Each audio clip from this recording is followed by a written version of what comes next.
Okay guys, so we're getting ready to texture our patches, okay? It's part of the series. I kind of wanted to make a separate video so I can do the different textures at one time.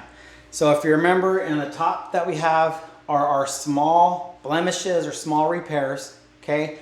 Screw pops, nail pops, scuffs, and minor holes like a hammerhead size of a hammer. Nothing too crazy or too big, right? On the middle, I have what we call our medium repairs, which is anything like a doorknob, a fist size, anything from 3 inches up to maybe 5 or 6 inches, okay? On the bottom down here, we have our simulated plumbing repair and another patch that's, you know, anywhere from 8 inches to 2 feet or 24 inches. So I just wanted to go over a couple things before we get into the actual texturing. So sanding is imperative, okay? Sanding is imperative. So what you want to do is you want to make sure that when you sand, you're getting those grooves out. There's no hard line. You want to rub the sanding line in to where the grooves, you know, the grooves are kind of showing through where the mud is at, because that'll give it a more of a better flow when we're texturing. You don't want a hard line. So you got to really make sure that the top of it, or the outside edge of your patch, it has the old texture, the existing texture that's shining through it, okay? So no hard lines. You want the existing texture from the area around the patch shining through that last coat, okay? So speaking about coats, we only put 2 coats on. We put 2 coats on because as a DIYer, I want you guys to be able to, you know, just do 2 coats so that way you don't have to go and buy all kinds of material that you're not going to have to use, hopefully again, for this one repair. The caveat to that is if you're going to use hot mud, quick set, easy sand, the mud that's powder that you got to mix up and it sets in 5 minutes, 20 minutes, 45 minutes, whatever, it might cause flashing. So what's flashing? Flashing is when you use hot mud and you don't put a top coat of topping on top of it. When you prime it and paint it, it's going to shine through that paint. You can paint it like 10,000 times and sometimes it's going to shine right through. You're going to see it. So if it's a smooth wall, slick wall, level 5 patch because the wall doesn't have any texture, I highly recommend or even emphasize that you would have to put a 3rd coat or your 2nd coat be a topping, a +3. It can't be hot mud because it's just going to flash through. Now, when we do the texture, we're going to be texturing with texture mud or the can. Even if you use topping as your texture or all purpose. Now that might cover up, so it's not going to have so much flashing, but it is something that you're going to want to think about, okay?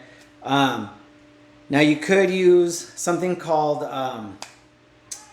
a PVA primer, which again I have in another video, which is not a latex interior primer. It's for new drywall, and that might help to kill that flashing. But either way, it's up to you. If you do 2 coats of the hot mud and you texture it with something on top, that should be enough to not cause flashing when you paint and prime it.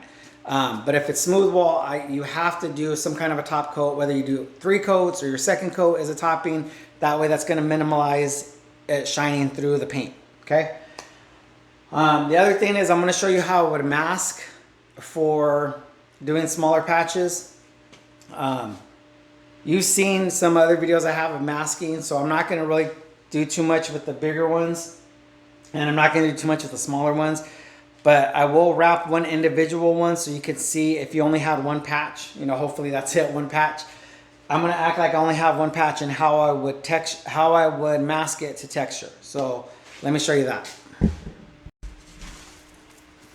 Okay, so let's say you have 1 patch, and let's say, you know, however big it is, it doesn't matter.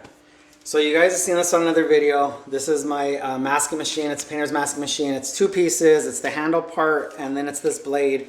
And then you got to buy this paper and the tape separate. So it's actually 4 pieces, okay?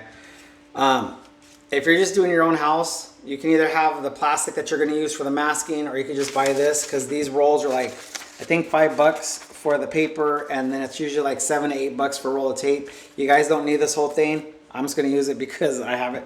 So the way that I would do it for a patch, and let's act like these other patches aren't here, right? It's just this middle patch. I would take a piece,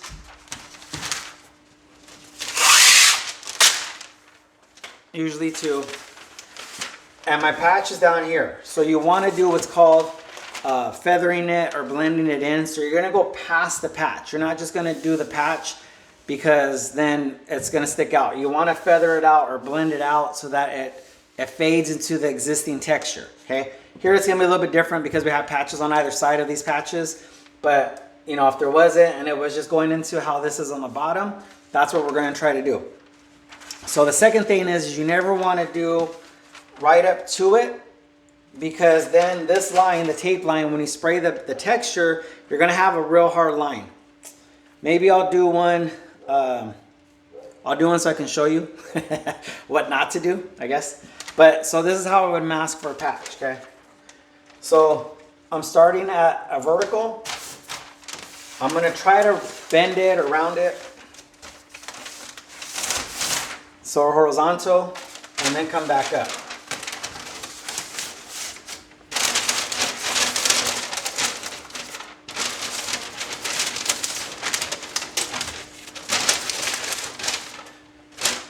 Now I created like a little basket kind of a thing right here, right?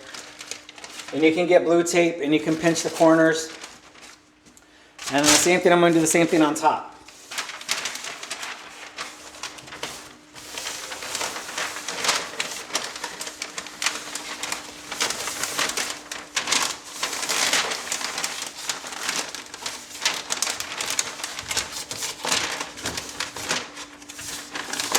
You know, obviously it needs to cut a little bit bigger, but you guys get the idea, right?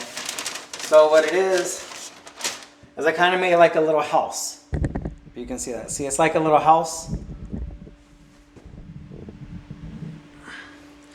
So when I spray the texture, the overspray should stay within here, okay?